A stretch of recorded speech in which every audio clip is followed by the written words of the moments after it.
Hello दोस्तों, स्वागत है हमारे YouTube चैनल बिकम टॉपर पर। और हम लोग पढ़ रहे थे अपनी फिजिक्स की क्लास में यूनिट 4 गतिमान आवेश एवं चुंबकत्व। तो इस यूनिट में हमने जो पीछे वाले टॉपिक थे यानी एम्पियर का परिपथीय नियम और जो टोराइड वाला टॉपिक था वो हम लोगों ने अच्छी तरीके से कवर कर लिया था पिछली क्लास में। तो उसके आगे के जो टॉपिक हैं तो आज की क्लास में हम लोग पढ़ेंगे लॉरेंज बल के बारे में और एक समान चुंबकीय क्षेत्र में आवेशित कण की गति किस प्रकार से होती है। इन सभी चीज़ों को हम अच्छी तरीके से समझेंगे। तो चलिए स्टार्ट करते हैं और सबसे पहले देखते हैं क्या होता है लॉरेंज बल। उसके बारे में डिटेल से हम पढ़ेंगे और डेरिवेशन। फिर उसके बाद एक समान चुंबकीय क्षेत्र में आवेशित कण की गति, उसकी जो अलग अलग कंडीशंस हैं उनके बारे में देखेंगे। तो इसमें सबसे पहले देखते हैं एक समान चुंबकीय क्षेत्र में गतिमान आवेश पर बल। इतना ही कभी कभी पूछ लिया जाता है कि एक समान चुंबकीय क्षेत्र में गतिमान आवेश पर बल क्या होता है, और इसे ही कहा जाता है लॉरेंज का बल। यानी एक समान चुंबकीय क्षेत्र गतिमान आवेश पर जो बल लगता है उसे ही हम कहते हैं लॉरेंज बल। तो क्या होता है लॉरेंज बल? जब कोई आवेशित कण किसी चुंबकीय क्षेत्र में गति करता है, कोई आवेशित कण है जैसे प्लस क्यू, कोई आवेशित कण है, ये चुंबकीय क्षेत्र में जब गति करता है तो कण पर एक बल आरोपित होता है। कण पर एक बल आरोपित होता है, इसे ही हम कहते हैं क्या? इसे ही हम लॉरेंज बल कहते हैं। इसे ही हम कहते हैं क्या? लॉरेंज बल। लॉरेंज बल। और इस बल की जो दिशा होती है वो, यानी इस बल की जो दिशा होती है वो लंबवत होती है किसकी दिशा से? चुंबकीय क्षेत्र की दिशा और कण की दिशा, यानी कण के चलने की दिशा। चुंबकीय क्षेत्र बी की दिशा और कण के चलने की दिशा दोनों के लंबवत होती है इस लॉरेंज बल की दिशा। एक फिगर के माध्यम से इसको समझते हैं। तो जैसे इस तरफ लग रहा है चुंबकीय क्षेत्र यानी कि बी, और इसके 90 डिग्री के कोण पर, इधर 90 डिग्री कोण पर ये है प्लस क्यू आवेश, और इधर ही इस कण के चलने की दिशा है यानी कि वी है। तो जो बल लगेगा वो इन दोनों के लंबवत, इस प्रकार से जो बल लगेगा F, तो जो F की दिशा होगी वो B और V की दिशा के लंबवत होगी यानी कि 90 डिग्री होगी। तो लॉरेंज बल की डिफिनीशन आपको याद रखनी है कि जब कोई आवेशित कण किसी चुंबकीय क्षेत्र में गति करता है तो कण पर एक बल आरोपित हो जाता है, इसे ही हम कहते हैं लॉरेंज का बल, और इसकी दिशा होती है चुंबकीय क्षेत्र और कण के चलने की दिशा दोनों के लंबवत। और इस फिगर के माध्यम से हम इसे समझ सकते हैं। अब क्या होता है? तो लॉरेंज बल F की जो दिशा होती है फ्लेमिंग के बाएं हाथ के नियम द्वारा ज्ञात की जाती है। अभी हम आगे पढ़ेंगे अगली क्लास में कि क्या होता है फ्लेमिंग का बाएं हाथ का नियम। अभी केवल हम देखते हैं लॉरेंज बल के बारे में कि लॉरेंज बल क्या होता है। तो इसमें क्या होगा? और यदि आवेशित कण की जो गति की दिशा है वो चुंबकीय क्षेत्र बी की दिशा के लंबवत न होकर अगर अन्य किसी कोण में हुई तो फिर यह फार्मूला बदल जाता है। वैसे तो जो लॉरेंज बल का फार्मूला होता है वो होता है F बराबर क्यू वी बी। तो ये हो गया आवेशित कण और चलने की दिशा और चुंबकीय क्षेत्र की दिशा, तो ये वैसे फार्मूला होता है। लेकिन अगर आवेशित कण की गति की दिशा और चुंबकीय क्षेत्र बी की दिशा लंबवत ना होकर कोई थीटा कोण बनाए तो यही फार्मूला बदल जाता है और F बराबर q v B sine theta हो जाता है। वैसे इसी फार्मूले से ही ये ऊपर वाला फार्मूला निकला है, क्योंकि जब हमने बताया कि ये 90 डिग्री में होते हैं तो साइन थीटा की जगह साइन 90 रखेंगे, उसका मान एक ही होता है, तो इसलिए F बराबर क्यू वी बी फार्मूला यहाँ पर हमको प्राप्त होता है। और अगर यदि किसी समीकरण में थीटा का मान भी 0 डिग्री हो जाए और F बराबर भी 0 हो तो हम ये कह सकते हैं कि आवेश चुंबकीय क्षेत्र की दिशा में गति करता है तो उस पर कोई बल कार्य नहीं करता, यानी F का मान क्या होता है? 0 होता है। और यह भी कहा जा सकता है कि चुंबकीय क्षेत्र की दिशा वह है जिसके अनुदिश गतिमान आवेशित कण पर कोई बल नहीं लगता। तो ये इसकी एक कंडीशन होती है। तो यही होता है लॉरेंज बल। इसके बारे में डिटेल जानकारी हमने आपको बता दी। अब देखते हैं अगला टॉपिक जो कि है एक समान चुंबकीय क्षेत्र में आवेशित कण की गति। तो इसकी 3 कंडीशंस हैं कि जब कोई आवेशित कण समांतर प्रवेश करता है, लंबवत प्रवेश करता है और तिरछा प्रवेश करता है। 3 कंडीशंस में हम पढ़ेंगे एक समान चुंबकीय क्षेत्र में आवेशित कण की जो गति होती है वो किस प्रकार से होती है। तो सबसे पहले इसमें हम देखेंगे जब आवेशित कण चुंबकीय क्षेत्र में क्षेत्र के समांतर प्रवेश करता है तो वहाँ पर क्या कंडीशंस होती हैं। तो यहाँ पर जो लॉरेंज बल हमने पढ़ा इसी का यूज करते हुए यहाँ पर हमको चीज़ें निकालनी होंगी। तो सबसे पहले इसमें देखते हैं समांतर जब प्रवेश करता है तो चुंबकीय क्षेत्र बी में गतिमान धन आवेशित कण, यहाँ पर जो आवेशित कण है वो हो गया प्लस क्यू। ये लगने वाले लॉरेंज बल क्या होगा? F बराबर q v B sine theta. इसी के बारे में हमने पढ़ा अभी पीछे, साइन थीटा। और V आवेशित कण के वेग का परिमाण है, थीटा क्षेत्र b और v के बीच का कोण है। तो ये आपको पहले ही हमने बता दिया कि जो v है आवेशित कण के वेग का परिमाण है और v और b के बीच का जो कोण है वही है यहाँ पर थीटा। तो अब क्या हुआ, यहाँ पर कंडीशन दी गई है समांतर प्रवेश की, यानी यहाँ पर जो कंडीशन दी गई है समांतर प्रवेश करे। तो जब आवेशित कण चुंबकीय क्षेत्र में क्षेत्र के समांतर प्रवेश करेगा तो थीटा होगा 0 डिग्री, और थीटा जब 0 डिग्री होगा तो साइन थीटा का मान, साइन 0 का मान 0 होता है। तो इसलिए यहाँ पर f बराबर क्या आ जाएगा, f बराबर आ जाएगा 0। तो हम ये कह सकते हैं कि इस दशा में आवेशित कण पर कोई बल कार्य नहीं करेगा। क्यों नहीं करेगा, क्योंकि समांतर प्रवेश कर रहा है तो थीटा 0 होगा, और जब बीच का कोण 0 होगा तो बल भी वहाँ पर 0 होगा, यानी कोई बल कार्य नहीं करेगा और आवेशित कण की गति पर चुंबकीय क्षेत्र का कोई प्रभाव नहीं पड़ेगा, क्योंकि v और b के बीच का जो कोण है वो होगा 0 डिग्री।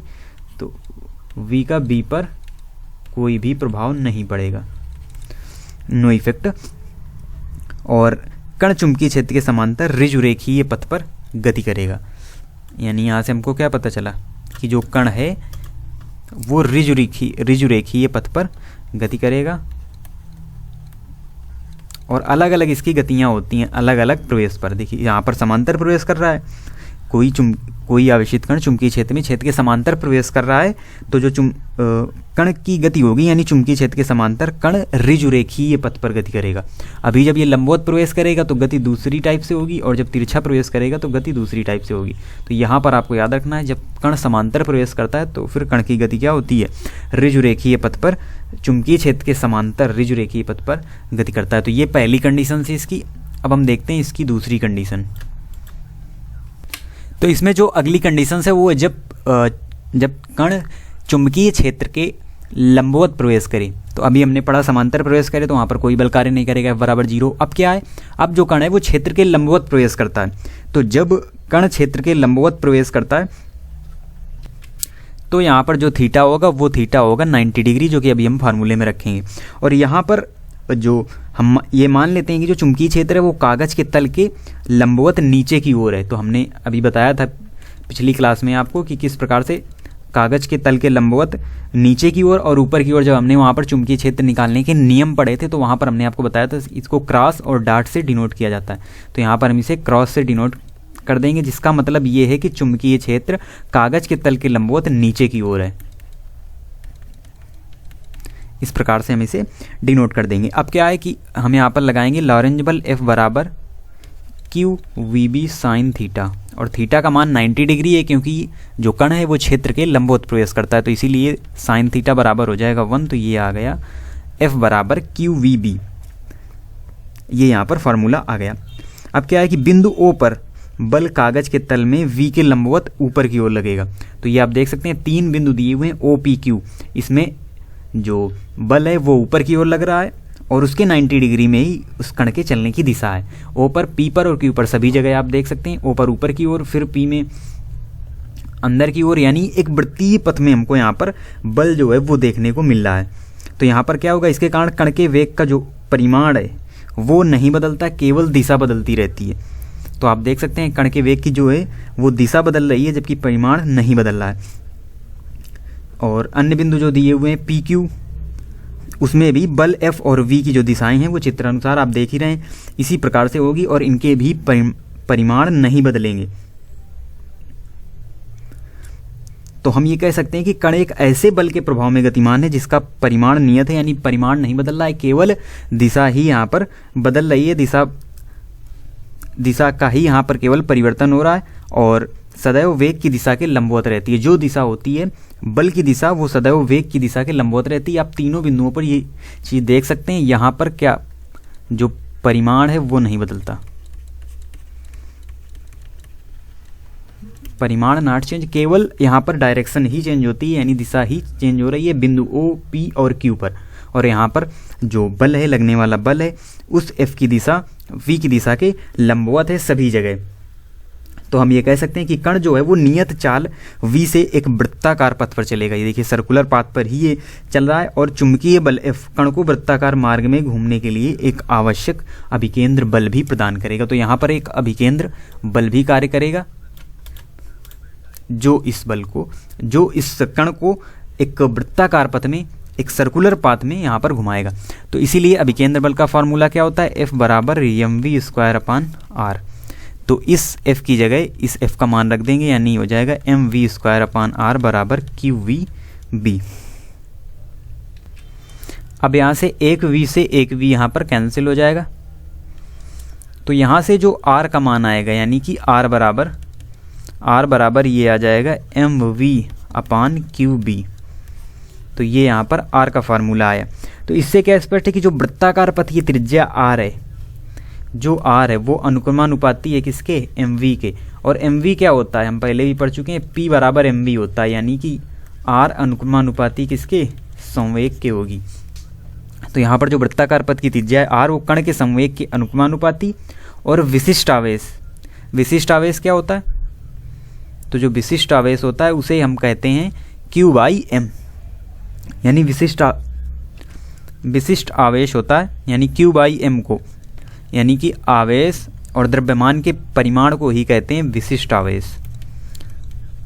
तो विशिष्ट आवेश क्या होता है, q/m। तो यहाँ पर देखिए q/m m/q लिखा हुआ, इसीलिए r व्युत्क्रमानुपाती होता है किसके, q/m के, यानी m/q के अनुक्रमानुपाती होगा। तो q/m के व्युत्क्रमानुपाती होती है जो वृत्ताकार पथ की त्रिज्या होती है। तो ये एक फार्मूला मिला हमको, जिसका यूज हमको न्यूमेरिकल्स में करना होता है। तो हम ये कह सकते हैं कि अगर हमको चुंबकीय क्षेत्र का मान ज्ञात है, तो हम आवेशित कण की जो त्रिज्या है, यानी वृत्तीय पथ की जो त्रिज्या है, वो नाप कर कण का संवेग भी यहाँ से ज्ञात कर सकते हैं, क्योंकि हमको mv दिया हुआ है और p बराबर mv होता है, यानी संवेग बराबर द्रव्यमान इंटू वेग। अब क्या है कि चुंबकीय बल के कारण गतिमान आवेश कण की चाल नहीं बदलती है। तो इसीलिए जब चाल नॉट चेंज, और जब चाल नहीं बदलेगी तो k बराबर होता है हाफ mv²। तो जब चाल नहीं बदलेगी तो k भी अनचेंज्ड, यानी कि जो गतिज ऊर्जा होगी वो भी नहीं बदलेगी यहाँ पर। तो इसकी गतिज ऊर्जा में भी कोई अंतर नहीं आता और इसका पथ सरल रेखा से बदलकर वृत्ताकार हो जाता है, यानी यहाँ पर जो पाथ होगा वो क्या होगा, अभी हमने पीछे पढ़ा था, जब कण समांतर प्रवेश करता है तो एक ऋजुरेखीय पथ पर चलता है, और जब लंबवत प्रवेश करता है तो ये वृत्तीय पथ पर चलता है,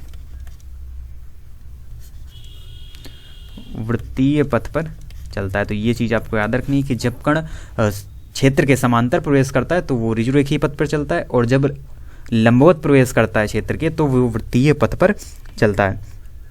अब इसी से रिलेटेड कुछ जो फॉर्मूले हैं वो भी हमको इसी में देख लेने, यानी आर के ही और कई सारे फार्मूले हमको यहाँ पर मिलेंगे, तो उनको भी हम देख लेते हैं।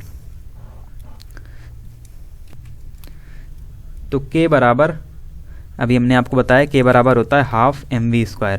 तो यहाँ से जब हम mv निकालेंगे, यानी यहाँ से केवल जब हम v निकालेंगे तो वो आएगा √2k/m,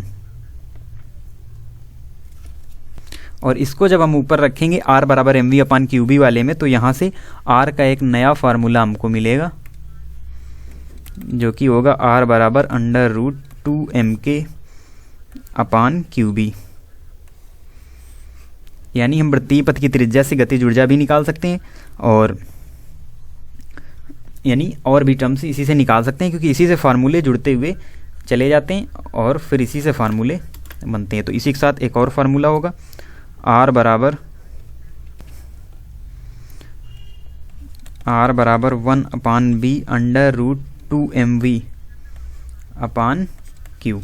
ये भी एक फार्मूला इसी से होगा, क्योंकि जो k बराबर होता है q इंटू वी। तो ये जब रखेंगे k की जगह तो फिर एक और फार्मूला हमको यहाँ से मिलेगा। और अब देख लेते हैं इसी के साथ आवर्तकाल का फार्मूला। तो आवर्तकाल का जो सूत्र होता है वो होता है t बराबर 2πr/v। तो यहाँ से क्या करेंगे, जब t बराबर r/v की जगह फिर हम जब मान रखेंगे तो हमको फाइनल फार्मूला यहाँ पर मिलेगा किसका, आवर्तकाल का 2πm बराबर qb। ये है किसका फार्मूला, आवर्तकाल। तो यहाँ पर जब कण लंबवत प्रवेश करता है तो हमको कई सारे फार्मूले मिलते हैं यहाँ पर आवर्तकाल, और जब हमको आवर्तकाल पता होगा तो यहीं से हम निकाल सकते हैं किसका फार्मूला, आवृत्ति का फार्मूला। आवृत्ति n बराबर होता है 1/t। तो यही जो फार्मूला है यही हो जाएगा अपोजिट, यानी qb अपान 2πm। तो ये फार्मूला किसका आ गया, ये आ गया आवृत्ति का। तो हम इन दोनों फार्मूले से ये देख रहे हैं यहाँ पर, यानी आवर्तकाल और आवृत्ति के फार्मूले से हमको ये पता चला कि कण का जो आवर्तकाल है और जो आवृत्ति है वो v पर डिपेंड नहीं करती, यानी t और n not depend on the velocity of particle, यानी कण की चाल पर निर्भर नहीं करती है कण की आवर्तकाल और जो आवृत्ति, यानी कण का आवर्तकाल और कण की आवृत्ति, कण की चाल v पर डिपेंड नहीं करती। ये चीज़ हमको यहाँ पर देखने मिली, क्योंकि इनके फॉर्मूलों में v है ही नहीं, पहले ही v को रिमूव कर दिया गया है। तो कण की चाल v बढ़ेगी तो वृत्त की त्रिज्या भी बढ़ेगी, और इसका जो चक्कर लगाने का समय है वो भी सेम रहेगा, और उसके साथ इसकी जो आवृत्ति है वो भी सेम रहेगी। यानी v बदलने पर r तो बदलेगी, लेकिन ना ही समय बदलेगा और ना ही आवृत्ति बदलेगी। तो ये चीज़ हमको यहाँ पर याद रखनी है। जब कण लंबवत प्रवेश करे तभी हमको यहाँ पर फार्मूले मिलते हैं। समांतर प्रवेश करे तो शून्य हो गया, हमने देखा पीछे, और उसका पथ था ऋजुरेखीय, इसका पथ होगा वृत्तीय, और यहाँ पर इतने फार्मूले मिलते हैं जिनको हमको लर्न रखना है अच्छी तरीके से। अब देखते हैं इसकी जो थर्ड कंडीशन है, यानी कि जब आवेशित कण चुंबकीय क्षेत्र में तिरछा प्रवेश करे। तो अभी समांतर प्रवेश किया चुंबकीय क्षेत्र के, फिर चुंबकीय क्षेत्र के लंबवत प्रवेश किया, और अब चुंबकीय क्षेत्र में तिरछा प्रवेश करे। तो जब कण तिरछा प्रवेश करता है तो वेग v दो घटकों में वियोजित हो जाता है, यानी समांतर घटक और लंबवत घटक, यानी v cos थीटा और v sin थीटा दो घटकों में वियोजित हो जाता है जब आवेशित कण क्षेत्र में तिरछा प्रवेश करता है। और जो क्षैतिज घटक है वो एक ऋजुरेखीय पथ पर चलता है, और जो लंबवत घटक है वो चलता है, ये चलता है ऋजुरेखीय पथ में, क्योंकि ये समांतर होगा, क्षैतिज होगा ऋजुरेखीय पथ पर, और ये चलता है वृत्तीय पथ में, क्योंकि ये लंबवत प्रवेश करता है। तो दो घटकों में वियोजित हो जाता है तिरछा प्रवेश करने में। और इन दोनों का परिणामी पथ, यानी इन दोनों का परिणामी पथ कैसा होता है, हेलिक्स, यानी कि कुंडलिनी। जो कण होता है वो कुछ इस प्रकार से, यानी कुंडलिनी गति करने लगता है, हेलिक्स पाथ में गति करने लगता है। और जिसकी जो अक्ष होती है वो चुंबकीय क्षेत्र के समांतर होती है। तो यहाँ से कोई नया फार्मूला हमको प्राप्त नहीं होता, जो हमने पीछे फार्मूला हमको मिला था वही हम यूज करेंगे, m v upon q B. और ये कौन सा घटक है, ये लंबवत वाला घटक है, तो ये हो जाएगा m v sine theta upon q B. और आवर्तकाल निकालने के लिए 2/m अपान क्यू बी, ये आवर्तकाल होगा जो हमने पीछे देखा। तो तिरछा प्रवेश करने में सबसे पहले क्या आप लिखेंगे, जब आवेशित कण क्षेत्र में तिरछा प्रवेश करता है तो वो दो घटकों में वियोजित हो जाता है, एक क्षैतिज घटक यानी कि समांतर घटक, और एक लंबवत घटक। समांतर घटक होगा ऋजुरेखीय पथ पर गति करेगा, जो लंबवत घटक होगा वो वृत्तीय पथ पर गति करेगा, और दोनों का जो परिणामी होगा वो कुंडलिनी पथ होगा, हेलिक्स पथ होगा, और जो इसकी अक्ष होगी वो चुंबकीय क्षेत्र के समांतर होगी। और यहीं पर पुराने वाले फार्मूलों का ही यहाँ पर यूज है, कोई भी नया फार्मूला नहीं आया। इसके साथ ही एक नया टर्म यहाँ पर आता है जो कि है पथ की पिच। तो किसे कहते हैं पथ की पिच, तो एक नया टर्म आता है जिसकी डिफिनीशन ही केवल हमको याद रखनी, और ये है पथ की पिच। तो पथ की पिच किसे कहते हैं, तो एक वृत्तीय चक्कर पूरा करने में कण द्वारा चुंबकीय क्षेत्र की दिशा में चली गई दूरी को पथ की पिच कहते हैं। इसे किससे, इसे p से डिनोट करते हैं। और p बराबर क्या होता है, p बराबर होता है v यानी चली गई दूरी, और ये होता है समांतर, ये समांतर वाला घटक होता है, यानी कि v cos theta, v cos theta into T. तो ये बन जाता है p बराबर v cos theta into T की जगह 2πm अपान क्यू बी। तो यही हो जाता है फार्मूला किसका, पथ की पिच का। तो एक वृत्तीय चक्कर पूरा करने में कण द्वारा चुंबकीय क्षेत्र की दिशा में चली गई दूरी को ही हम क्या कहते हैं, पथ की पिच कहते हैं। तो p बराबर v cos theta into 2πm upon q B, ये पथ की पिच को हम डिनोट करते हैं p से, या ना कि संवेग वाला ये चिन्ह नहीं है। तो ये तीनों कंडीशंस हमने अच्छी तरीके से पढ़ ली। अब एक छोटा सा इसमें टॉपिक और बचता है, यानी संयुक्त वैद्युत तथा चुंबकीय क्षेत्रों में आवेशित कण की गति। तो यहाँ पर अगला टॉपिक आता है संयुक्त वैद्युत तथा चुंबकीय क्षेत्रों में आवेशित कण की गति। तो ये क्या होती है, एक हमने यहाँ पर 3 डायमेंशनल फिगर बनाया, एक्स वाई जेड अक्ष हमने लिए यहाँ पर, और आपको पता है वेक्टर आपने पढ़ा होगा, तो एक्स आई कैप और इसको जे कैप और इसको के कैप भी कहते हैं जब इसको हम वेक्टर फॉर्म में डिनोट करते हैं। तो कोई बिंदु आवेश है Q, जो वैद्युत क्षेत्र ई वेक्टर तथा चुंबकीय क्षेत्र वी वेक्टर दोनों की उपस्थिति में वेग v से गतिमान है। यानी यहाँ पर क्या है, चुंबकीय क्षेत्र भी है और वैद्युत क्षेत्र भी है, दोनों क्षेत्र यहाँ पर मौजूद हैं। और तब कण पर एक बल F कार्य करता है जिसे हम निम्न प्रकार से व्यक्त करते हैं। तो यहाँ पर F वेक्टर बराबर Q E vector plus v vector cross v vector, यानी QE ये वैद्युत क्षेत्र हो गया और VB ये हो गया चुंबकीय क्षेत्र। यानी QE वैद्युत क्षेत्र, QVB चुंबकीय क्षेत्र, दोनों क्षेत्र हैं। तो लगने वाला कुल बल हम दोनों को यहाँ पर ऐड कर देते हैं। तो ये हो जाएगा FE vector plus FV vector. इस प्रकार से इसे डिनोट किया जाता है। जो FV है ये है चुंबकीय क्षेत्र, यानी कि चुंबकीय क्षेत्र में लगने वाला बल, और FE है वैद्युत क्षेत्र में लगने वाला बल। तो वैद्युत क्षेत्र तथा चुंबकीय क्षेत्र क्या है, परस्पर लंबवत हैं। आप देख भी सकते हैं ये E इस तरफ लग रहा है और B इस तरफ, दोनों आपस में कैसे हैं, दोनों आपस में हैं लंबवत। और जो कण का वेग है ये दोनों क्षेत्रों के लंबवत है। तो ये जो V वेक्टर है ये B के भी लंबवत है और E के भी लंबवत है। तो यहाँ से E वेक्टर का मान क्या आ गया, E वेक्टर आ गया E J कैप। तो जब वेक्टर हटेगा तो J कैप यानी कि Y वाला अक्ष है। और उसके बाद B बराबर यानी V वेक्टर बराबर B K कैप। और उसके बाद जो V वेक्टर है उसको हम लिख सकते हैं V I कैप, क्योंकि ये है I अक्ष में। तो अब क्या होगा, अब F E वेक्टर बराबर हो जाएगा Q E J कैप, क्योंकि Q A वेक्टर होता है। और F B वेक्टर बराबर हो जाएगा क्या, Q V vector cross B vector. यानी कि इसे हम ये भी लिख सकते हैं कि F बराबर minus Q V B J cap, क्योंकि यहाँ पर I क्रॉस के आ जाएगा ना, जो कि होता है माइनस J कैप। तो इस वेक्टर फॉर्म का थोड़ा सा यूज़ हमको यहाँ पर करना है, तब इस प्रकार से हम इसको फिर डिनोट करेंगे। तो यहाँ पर F वेक्टर यानी जो परिणामी आ जाएगा वो आ जाएगा V B J कैप, क्योंकि J कैप इसमें भी है और J कैप इसमें भी है, दोनों क्या है, दोनों कॉमन है। तो ये हमको एक फाइनल फार्मूला मिला जो कि है वेक्टर फॉर्म में। और वैद्युत बल FE और चुंबकीय बल FV दोनों एक दूसरे क्या है, विपरीत दिशा में, हम फिगर में देख भी सकते हैं। और जब E और B के मानों को हम समायोजित करते हैं कि इनके बलों के परिणाम बराबर हो जाएं, तो आवेश पर कुल बल क्या हो जाएगा, कुल बल शून्य हो जाएगा। और जब बल शून्य हो जाएगा तो ये दोनों हो जाएंगे आपस में बराबर, यानी ये दोनों आपस में जब बराबर हो जाएंगे QE बराबर QVB, तो Q से Q कैंसिल हो जाएगा, यानी V बराबर E/B। और आप थोड़ा सा याद कीजिए, जब हमने पढ़ा था क्या, वैद्युत चुंबकीय तरंगें, तो वहाँ पर हमने ये फार्मूला आपको बताया था वैद्युत चुंबकीय तरंगों में।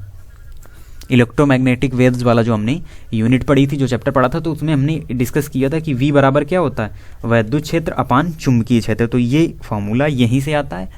तो इसका हमने यहाँ पर डिटेल एक्सप्लेनेशन देखा किस प्रकार से ये फार्मूला हमको प्राप्त होता है। तो वेक्टर फॉर्म में इस प्रकार से लिखते हैं, और जब इसका फार्मूला आता है तो V बराबर E/B इस प्रकार से आता है। और इस विधि का उपयोग, यानी इसे हमने वहाँ पर क्या कहा था, क्रासित वैद्युत तथा चुंबकीय क्षेत्र। तो ये वही है, E/B क्या होता है, क्रासित वैद्युत और चुंबकीय क्षेत्र, जिसको हम पहले भी पढ़ चुके हैं। और इस विधि का उपयोग किया जाता है क्या, द्रव्यमान स्पेक्ट्रोमीटर में E/m का मान ज्ञात करने के लिए, E/m का मान ज्ञात करने के लिए इस विधि का उपयोग किया जाता है, क्रासित विधि का उपयोग किया जाता था। तो यह था ऑल ओवर टॉपिक। इसके आगे के जो बचे हुए टॉपिक हैं, यानी इसके आगे के जो टॉपिक हैं, साइक्लोट्रॉन है या धारावाही चालक पर लगने वाला बल है, तो उसको हम पढ़ेंगे अगली क्लास में। तो मिलते हैं अब से अगली क्लास में नए टॉपिक के साथ। तब तक के लिए धन्यवाद।